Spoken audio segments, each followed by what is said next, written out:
Et salut à tous, j'espère que vous allez bien. Alors ça y est, on est début septembre, on va faire un petit tour du côté des configs et on verra un petit peu comment ça a évolué depuis le mois dernier.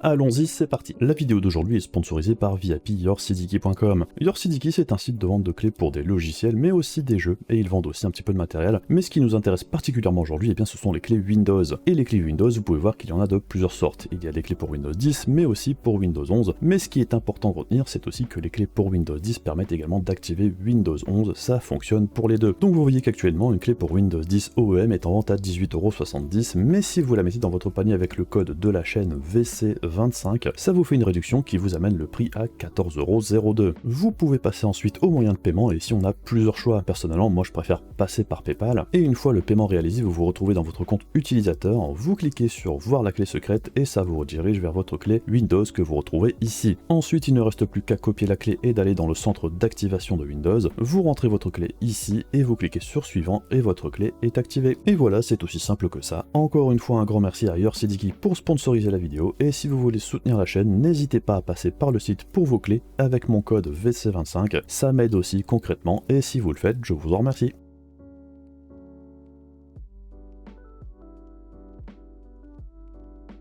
Alors, avant d'aller plus loin, par rapport au mois dernier, il y a déjà plusieurs choses qui se sont passées.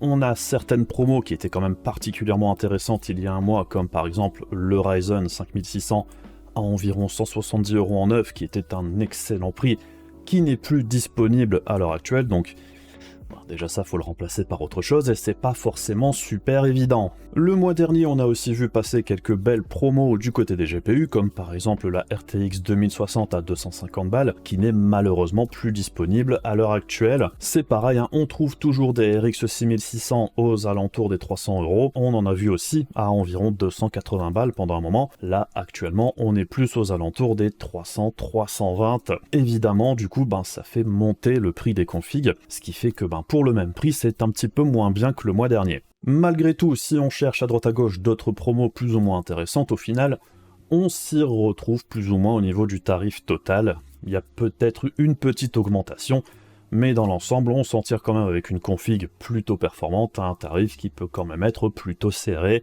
Aux alentours des 700-800 €, on tourne toujours plus ou moins à peu près au même niveau de performance que la fois dernière. Mais bon, la question est-ce que c'est le meilleur moment pour acheter? Là, maintenant tout de suite, j'aurais envie de dire non.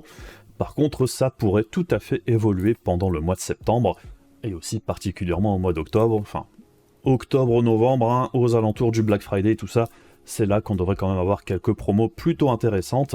Le prix des GPU, c'est pareil, on sait que ça va être amené à évoluer assez rapidement. Et du côté des processeurs, c'est un petit peu pareil, on a de grosses sorties prévues du côté de chez AMD, mais aussi du côté de chez Intel, ce qui veut dire que pour le marché du neuf, on n'aura pas forcément de grosses évolutions, particulièrement sur l'entrée de gamme. Par contre, on risque d'avoir quand même des choses plutôt intéressantes du côté de l'occasion, puisqu'il y aura très certainement une paire de gens qui vont essayer de revendre leur vieille, ou pas vraiment si vieille que ça, config à un tarif plus ou moins intéressant. Donc en réalité, on pourrait se retrouver avec des choses vraiment super intéressantes du côté de l'occasion. Après je sais, ici on va plutôt se focaliser sur le neuf, mais là je pense que dans les 2 mois qui viennent, les meilleurs deals, ce sera très clairement le matos d'occasion. Et du côté du matériel neuf, au niveau des plateformes en elles-mêmes, pour ce qui est des configs d'entrée de gamme, en réalité, je m'attends pas à de grosses évolutions du côté des performances ou des tarifs. À mon avis, chez AMD, on devrait retrouver les 5600, 5600X en dessous des 200 € assez rapidement, j'espère. Du côté de chez Intel, c'est pareil. On devrait toujours avoir le 12100 aux alentours des 100, 120 € maximum. Et aussi le 12400 qui se promène aux alentours des 200 €. C'est les références les plus intéressantes en performance-prix, et ça ne va pas changer avant un très très long moment à mon avis. Puisque du côté de chez AMD, on l'a vu lors de la présentation de la nouvelle génération, les Ryzen 7000, il n'y aura rien en dessous de 300 $ à la sortie, donc ça veut dire 350 € environ chez nous. En plus de ça, la plateforme en elle-même risque d'être quand même assez chère. Là où sur la M4, on peut trouver des cartes mères plutôt intéressantes à un tarif très agressif. On n'a pas besoin de la DDR5 non plus. Et du côté de chez Intel, en réalité, sur le bas de gamme qui n'arrivera de toute façon très probablement pas avant l'année prochaine, en réalité, une bonne partie des processeurs de la génération 13 sur le bas de gamme seront des générations 12, légèrement remanié. Et à mon avis, le futur 13100F ne coûtera pas moins cher que le 12100F et les performances devraient être très proches dans l'ensemble. Et pour le 13400, il devrait très probablement être plus cher que le 12400 actuel. Et pour une utilisation gaming, en réalité, ça devrait pas changer grand chose. Donc bref, si vous voulez faire une config d'entrée de gamme et que vous vous posez la question si ça vaut le coup d'attendre ou pas, j'ai envie de dire, ça changera pas grand chose. Au niveau de la plateforme en elle-même, l'entrée de gamme ne devrait pas beaucoup évoluer avant au moins plus de 6 mois. Au niveau des GPU, on risque d'avoir quelques petites baisses par-ci par-là, des promos de temps en temps qui pourraient être intéressantes. Mais dans l'ensemble, les prix ne devraient pas bouger énormément. Par contre, si vous voyez une bonne occasion de temps en temps au niveau des promos, faut pas hésiter à y aller non plus, particulièrement sur le bas de gamme. Comme on a vu des RX 6600 à 280 balles environ, là ça vaut le coup. Les RTX 2060 à 250 balles, ça valait le coup aussi. La RX 6700 à environ 400 €, parfois à 380, ça valait le coup aussi. Et il y a quelques jours, on avait aussi eu par exemple la RTX 3060 à environ 365 balles, ce qui était plutôt correct là aussi, si on voulait absolument une carte de chez Nvidia. Et en ce qui concerne les configs milieu et haut de gamme, bien là j'ai plutôt envie de dire qu'il est urgent d'attendre. On aura les nouvelles références de chez AMD et aussi de chez Intel du côté des processeurs, ce qui veut dire aussi que les processeurs haut de gamme de la génération actuelle, automatiquement ils vont devoir baisser de tarif aussi, et encore une fois, en occasion, on pourrait avoir des trucs plutôt intéressants. Et du côté des GPU particulièrement, n'achetez pas à l'heure actuelle le très haut de gamme de la génération 3000 ou 6000 chez AMD, ça ne vaut vraiment pas le coup. On aura bien des nouveaux GPU avant la fin de l'année du côté de chez AMD, ils nous l'ont confirmé la dernière fois, et très probablement également de la part de chez Nvidia, aux dernières rumeurs, ça semble se préciser de plus en plus, donc achetez le très haut de gamme de la génération précédente quand il risque de se faire déclasser très rapidement, ça vaut juste pas le coup. Après, encore une fois, ça dépend du prix, si vous trouvez de la 6900 XT en dessous de 700 balles, là ça se discute. Pareil en ce qui concerne les RTX 3000, si vous trouvez de la 3080 en dessous de 700 € aussi, ça commence à être ok, même si c'est pas incroyable non plus au niveau du performance-prix. Donc bref, on va regarder un petit peu plus en détail ce qu'il y a d'intéressant à l'heure actuelle pour faire une config particulièrement entrée de gamme, voire un milieu de gamme. Après, dans la description de la vidéo, comme à chaque fois, je mets des exemples de config et des choses qui peuvent être intéressantes à upgrader selon les configs que vous voulez faire, selon la puissance dont vous avez besoin. Il y a des choses plus ou moins intéressantes. Alors on va commencer avec les boîtiers. Au niveau des boîtiers, c'est souvent aussi un petit peu personnel. Parfois il y en a qui ont un design que l'on va apprécier et d'autres que l'on n'aime pas du tout. Pour l'entrée de gamme, beaucoup de monde recommande ce boîtier de chez MSI, moi aussi d'ailleurs, pour l'avoir eu sous la main, c'est très correct. Le gros problème du MagForge 100 R ou M, c'est que dernièrement le prix a tendance à monter petit à petit. On pouvait le trouver aux alentours des 50 €, c'était un plutôt bon deal, c'était un plutôt bon produit pour le prix. Par contre, pour 25 balles de plus, comme ici à 75 €, ça devient un petit peu plus compliqué de le justifier. Malgré tout, dans cette gamme de prix actuellement, on n'a pas grand chose d'autre à se mettre sous la dent non plus, puisque si on veut descendre en gamme, on a par exemple des trucs comme le Zalman S2 TG, alors au niveau de l'airflow, on est proche du néant, au niveau de la qualité de construction et de fabrication, c'est vraiment pas terrible, c'est malheureux à dire, mais je préfère mettre les 25 balles de plus pour le boîtier d'MSI, qui est quand même un bon cran au-dessus. Mais le gros problème quand on commence à arriver à 75 € ici, c'est qu'on commence à approcher d'un niveau de prix pour des gammes encore au-dessus, encore meilleures, comme par exemple on a le Lianli Lancool 215 qui a un excellent airflow et qui est proposé ici à 90 €. Alors certes les frais de port ne sont pas donnés, mais si vous le trouvez en provenance de chez Amazon pour environ ce tarif-là, c'est une option intéressante. On a aussi par exemple le Fractal Pop qui est sorti dernièrement et qui a une qualité de fabrication très correcte, comme bien souvent chez Fractal. Au niveau du tarif, ça va dépendre de la couleur, souvent. La particularité du Pop, c'est qu'il y a beaucoup de modèles différents avec des teintes différentes, et on a même une option complètement sobre, sans aucune couleur au niveau des ventilateurs et sans vitre non plus. La gamme Pop est intéressante, par contre tous les modèles ne le sont pas, ça dépend aussi du tarif. Après on a également un des grands classiques au niveau des boîtiers, le Corsair 4000D Airflow, qui est un très bon boîtier dans l'ensemble, hein, c'est un des gros classiques, on le voit un petit peu partout. Et là, il est proposé actuellement à 90 € en promotion en couleur blanche, hein, puisqu'en noir, il est à 125 € environ. Pour faire une config blanche pour pas trop cher au niveau du boîtier, ben celui-ci est plutôt correct. Et on s'attaque maintenant aux cartes mères, et là, au niveau des cartes mères, ben il y a des promos parfois qui sont intéressantes. Après, il y a des valeurs sûres, comme par exemple, si vous voulez partir sur une config Intel, je pense que sur l'entrée de gamme à l'heure actuelle, c'est ce qu'il y a de mieux à faire, hein, au niveau du performance-prix et au niveau des possibilités d'évolution également. Et si vous voulez acheter une carte mère qui coûte pas trop cher et qui vous permet de faire un upgrade plus tard, si par exemple vous voulez partir sur un 12100F ou un 12400, eh bien on a par exemple cette carte mère de chez Gigabyte, la B660 Gaming X en DDR4. Faut faire attention, il y a aussi une B660M Gaming X qui est beaucoup moins bien. Le modèle B660 par contre à 140 € ici chez Ruju Commerce, c'est un bon compromis. Ça vous permettra de faire un upgrade sur la génération qui arrive aux alentours hein, d'un 13600K à stock. Il n'y a rien qui va mal avec ce type de carte mère quand on utilise un processeur sans l'overclocker. Alors je sais, on l'a trouvé moins cher que ça il n'y a pas si longtemps. Bon après les prix fluctuent, hein, là-dessus j'y peux rien, ça tombe demain, elle sera trouvable à 120 balles encore une fois. Clairement à 120 balles c'était une plutôt bonne affaire. Mais bon, là actuellement elle est à 140, au prix le plus bas que j'ai trouvé aujourd'hui. Ça reste malgré tout plutôt acceptable et en réalité, hein, c'est très difficile de conseiller autre chose en dessous du côté de chez Intel, puisqu'une bonne partie des B660M, alors si vous voulez mettre un 12100F, hein, ça va marcher, il n'y a pas de problème. Par contre, vous vous limitez fortement pour les upgrades plus tard si vous voulez changer. Et pour aller avec cette carte mère, sur l'entrée de gamme, hein, eh bien on a plusieurs choix possibles. Alors c'est soit vous allez vraiment à l'économie et vous allez partir sur le Core i3 12100F, je l'ai testé il n'y a pas très longtemps. En gaming, hein, honnêtement, il n'y a rien qui va mal. Hein. Je sais, il y en a beaucoup qui ont peur parce que c'est du quad-core 8 threads, mais en réalité, ça fonctionne vraiment très bien. Vous pouvez le trouver par exemple ici sur Amazon Allemagne à 114 € avec 5 € de livraison. Ça fait en dessous de 120 €, c'est moins cher que de l'acheter en France. Si vous voulez absolument l'acheter en France, vous pouvez le faire, hein, mais si vous voulez économiser un petit peu et que vous voulez acheter 2-3 autres trucs en même temps chez Amazon Allemagne, ben ça peut valoir le coup de le prendre là-bas. L'autre option intéressante chez Intel, évidemment, au niveau des processeurs, eh bien, c'est aussi le 12400F, hein, qui est au niveau performance-prix, pour 195 € ici, donc bon, plus ou moins 200 € livrés depuis Amazon Allemagne également.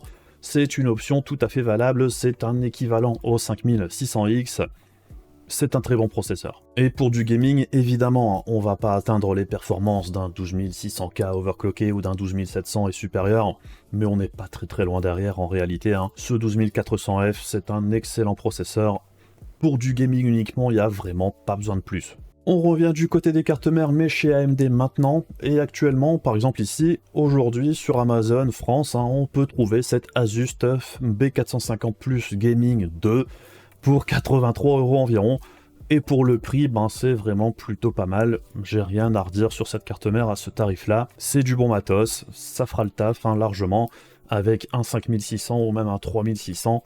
Vous pouvez aller sans souci jusqu'à un 5800X 3D là-dessus, ça va fonctionner tout à fait bien.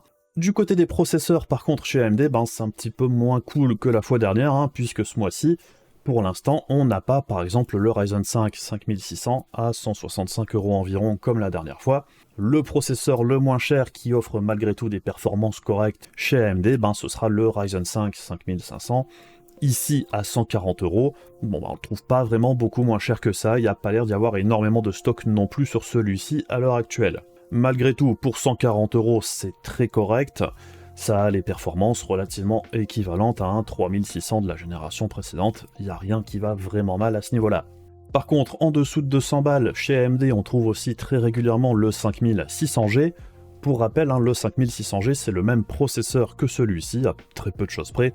La seule vraie grosse différence, hein, c'est qu'on n'a pas la partie graphique sur le 5500. Mais si vous n'utilisez pas la partie graphique, rien ne sert de payer la différence de tarif avec le 5600G, vous aurez les mêmes performances au final. Et le gros problème à l'heure actuelle chez AMD, ben, c'est qu'aux alentours des 200 balles, on n'a pas grand chose à se mettre sous la dent en vrai, hein, puisque le 5600 et le 5600X sont plus chers qu'à un certain moment, et l'un dans l'autre, hein, l'argent qu'on avait économisé sur la carte mère vis-à-vis du processeur par rapport à la plateforme Intel, et bien ici on le perd complètement. Donc bon, on espère vraiment que le Ryzen 5 5600 retourne en dessous des 200 € très rapidement, puisque là, hein, j'ai quand même envie de dire, c'est pas hyper intéressant. Par contre, on a aussi quelque chose de plutôt sympatoche si vous voulez vraiment quelque chose de pas très cher sur du AMD. Par contre, au niveau de la carte mère, c'est vraiment pas terrible. On a un combo carte mère plus un Ryzen 5 3600 pour 180 €. C'est pas cher, hein, on est d'accord, mais la carte mère est aussi relativement dégueulasse. Hein. C'est une Gigabyte B450MH, c'est vraiment le bas du panier. Hein. Alors c'est suffisant pour ce processeur, hein, ça va tourner sans souci. Par contre, faudra pas aller mettre un 5800 ou un 5900 là-dessus, ça risque d'être compliqué. Et si vous souhaitez mettre un processeur un petit peu plus costaud par la suite, c'est pas forcément une mauvaise idée de mettre les 24 € en plus pour prendre la B450 Gaming X à la place de la B450M. Malgré tout, si vous êtes vraiment borderline niveau budget, pour 180 balles, le combo processeur carte mère, bah c'est imbattable. En ce qui concerne la RAM et le stockage ici, on a un pack plutôt sympatoche chez Rue du Commerce en ce moment, avec un SSD de chez MSI en PCI Express 4.0 d'1 Tera et 16 Go de RAM de chez G-Skill. Et en réalité, hein, pour 150 balles, c'est plutôt correct. Alors je sais, hein, c'est pas le meilleur SSD du monde, c'est pas la meilleure RAM du monde non plus, mais en réalité, hein, le pack qui combine les deux, bah, si vous essayez d'avoir un SSD même moins cher d'1 Tera plus 16 Go de RAM avec les mêmes specs, en réalité, hein, vous n'aurez pas vraiment un meilleur prix que ça. Mais bon, dans la description de la vidéo, hein, je mettrai d'autres options si vous voulez quelque chose d'autre au niveau SSD, voire RAM, pour un petit peu moins cher au total. Hein, je pense qu'on peut s'en sortir pour 20-30 balles de moins. Pour moi, ça vaut pas vraiment le coup de s'embêter à prendre autre chose, mais bon, c'est vous qui voyez. Alors au niveau des alims, j'ai deux options et je vous recommande quand même fortement de prendre la lime un petit peu plus chère que celle-ci. Alors certes, pour une 550 watts 80 plus gold, la Corsair TX 550M, c'est correct pour 56 balles, ça passe hein, si vous n'avez vraiment pas besoin de plus. Mais au niveau des alims, il vaut mieux prévoir un petit peu au-dessus et être tranquille que de prendre quelque chose de borderline et de devoir la changer par la suite de toute façon. Mais sinon, cette alimentation ici, hein, ça fera le taf avec les processeurs que je viens de vous montrer et les cartes mères que je viens de vous montrer, avec les GPU dont on va parler ensuite, ça va passer. Par contre, très clairement, je vous conseille plus fortement cette alimentation de chez Corsair ici, la CX 750M. C'est du 750 watts, c'est du semi-modulaire en 80 plus bronze de chez Corsair pour 68 €. Pour moi, c'est largement plus intéressant. Et si en plus hein, vous êtes chez Cdiscount à volonté, vous aurez 5% en bon d'achat en plus. À l'heure actuelle, ici, hein, sur ce type d'alimentation, c'est un des meilleurs prix.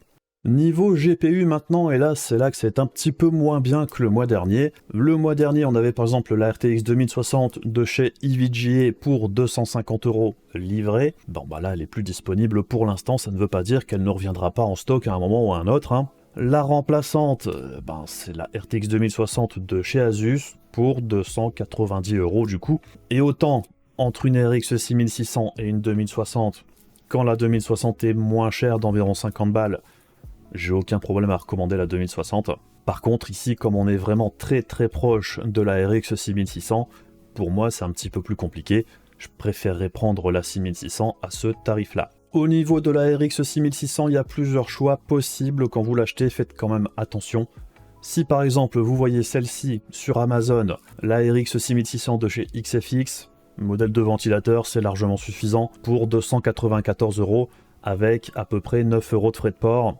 Ça fait à peu près 305 €. Ça vient de chez NR Info. Alors vous recevrez votre carte, hein. Généralement il n'y a pas de problème. Au niveau du SAV par contre, on a des histoires plus ou moins sympathiques selon ce qui se passe. Sachez du coup qu'au niveau du SAV, vous ne traiterez pas forcément directement avec Amazon, hein, ce qui peut être un problème. Sinon il y a aussi l'option PC Componentes. Alors PC Componentes, hein, c'est une grosse boutique espagnole. Généralement il n'y a pas de problème avec eux. Au niveau du tarif, c'est même moins cher que sur Amazon NR Info.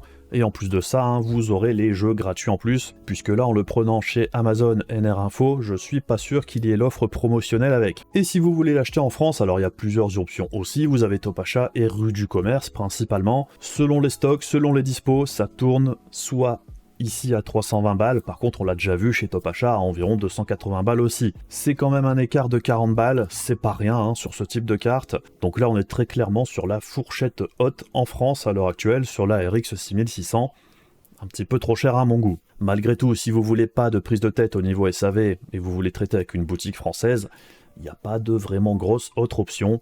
Alors après, il y a aussi l'option 6500 XT. Personnellement, je ne la recommande pas du tout. Mais si vous êtes vraiment limité niveau budget, c'est très certainement la moins chère qui vous proposera ce type de performance.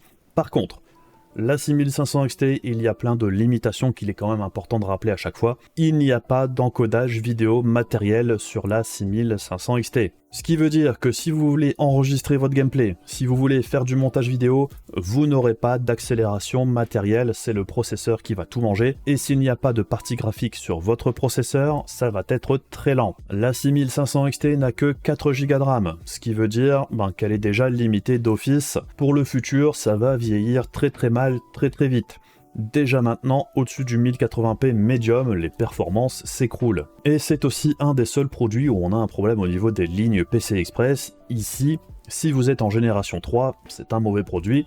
Par exemple, si vous voulez coupler cette 6500 XT à un Ryzen 5500 de chez AMD, très mauvais choix. Tout simplement parce que le Ryzen 5500 est limité au PCI Express 3.0. Là où par exemple, un Ryzen 3600 ne l'est pas. Donc il faut faire très attention avec la 6500 XT, au niveau du processeur que vous allez acheter avec, ça peut quand même brider ses performances qui sont déjà pas fameuses. Donc vraiment, vu le prix demandé, pour moi cette carte c'est à éviter, mais si vous n'avez pas le choix, vous prenez ce que vous pouvez, mais j'ai envie de dire, vaut mieux même se diriger vers l'occasion plutôt que de prendre cette carte-là. Puisque je pense qu'à l'heure actuelle, pour environ 150 balles, il y a largement moyen de trouver des GTX 1060 qui feront quasiment aussi bien en jeu, pour moins cher et vous aurez moins de problèmes.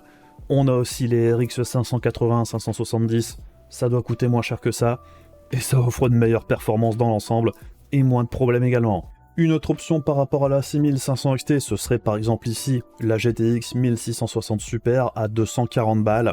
Alors c'est pas le deal du siècle, c'est plutôt cher pour une 1660 Super. Aux alentours de ce tarif-là, on n'a vraiment pas grand-chose d'autre. La 2060 de la dernière fois n'est pas dispo à l'heure actuelle. C'est un choix, et personnellement, je préfère mettre 40 balles de plus pour une 1660 Super qu'une 6500 XT à 200 balles. Un petit peu plus haut dans les gammes et au niveau du prix également, on a la RX 6700 qui reste malgré tout plutôt intéressante. On l'avait vu aux alentours des 380 € pendant le mois d'août. Là, elle tourne toujours aux alentours des 400 balles, ce qui reste plutôt correct. Alors sur la 6700 que j'ai testé il n'y a pas très longtemps, on a deux modèles. On a le modèle de chez Sapphire, c'est celui que j'avais testé. Il est un petit peu plus cher la plupart du temps, d'environ 10 balles. Beaucoup vont préférer celle-ci par exemple parce qu'il y a un backplate, là où sur le modèle de chez PowerColor il n'y en a pas. Évidemment au niveau des performances ça changera quasiment rien, Les deux cartes auront les mêmes performances. Et pour 400 balles à l'heure actuelle, on n'a vraiment rien d'autre de mieux. La concurrente en face, c'est la 3060, à peu près le même tarif, et la 6700 est très clairement un bon cran au-dessus, particulièrement en 1080p, en 1440p également. Au-dessus, c'est un petit peu plus contesté, je dirais, mais bon, ça reste un très bon choix, surtout que là, en plus, il y a les 3 jeux offerts, toujours à l'heure actuelle, ce qui ramène le coût total de la carte à quelque chose de plutôt sympa. Alors, j'ai pas parlé du refroidissement, ça, je dirais, c'est un petit peu à vous de voir aussi. Vous avez la plupart du temps un ventirad fourni avec les processeurs d'entrée de gamme. Et même si ce ventirad est suffisant pour une utilisation normale, c'est la plupart du temps vraiment pas discret du tout. Et on peut très facilement trouver des ventirades tout à fait corrects pour ce type de processeur aux alentours des 30-35 € la plupart du temps. Et je vous recommande vraiment de prendre ce type de ventirad. Il y en a plusieurs qui sont disponibles et qui feront le taf. Sinon, voilà un petit peu où on en est à l'heure actuelle. Si on veut faire la config la moins chère des moins chères que l'on a vu ici, on a au final un Ryzen 3600 avec la toute petite carte mère, et on peut coupler ça avec la 6500 XT, et on arrive avec une config aux alentours des 645 €, ce qui est pas très cher. Personnellement, évidemment, je préfère mettre les 100 balles de plus pour avoir par exemple une RX 6600. Au niveau de la différence de performance, c'est vraiment énorme. Et si vous prenez la 6700, vous arrivez du coup aux alentours des 845 €, ce qui est certes bien plus cher, mais au niveau des performances en jeu, ce sera vraiment complètement différent. Et si vous voulez faire une config un petit peu moins budget, particulièrement au niveau de la carte mère et le combo processeur carte mère, si vous partez chez Intel, il faudra facilement rajouter encore 100 balles. Si vous partez chez AMD, ça dépend le processeur que vous allez choisir. mais c'est pareil, hein, ce sera forcément un petit peu plus cher. Encore une fois, regardez bien dans la description de la vidéo, hein, j'essaye de faire une base et ensuite je vous mets des options pour voir un petit peu, selon votre budget, ce que vous pouvez rajouter ou ce que vous pouvez changer selon vos préférences aussi. Enfin bref, voilà un petit peu ce qu'on pouvait dire aujourd'hui au niveau des configs. Par rapport au mois dernier, c'est certes un petit peu moins intéressant par certains côtés, par contre dans l'ensemble au niveau des tarifs, il n'y a pas de gros changements. Comme bien souvent, hein, il faut surfer entre les différentes promotions. Parfois, ça va être les GPU qui seront un petit peu moins chers. Parfois, ce sera par exemple un combo avec un boîtier, une carte mère ou de la RAM, j'en sais rien. Et les prix seront du coup un petit peu plus bas, ce qui ramène le total à un tarif similaire. Enfin bref, je pense qu'on a fait un petit peu le tour, et du coup, c'est tout pour moi pour aujourd'hui. Si la vidéo vous a intéressé, n'hésitez pas à faire les trucs casse-couilles de YouTube pour soutenir la chaîne, comme d'habitude.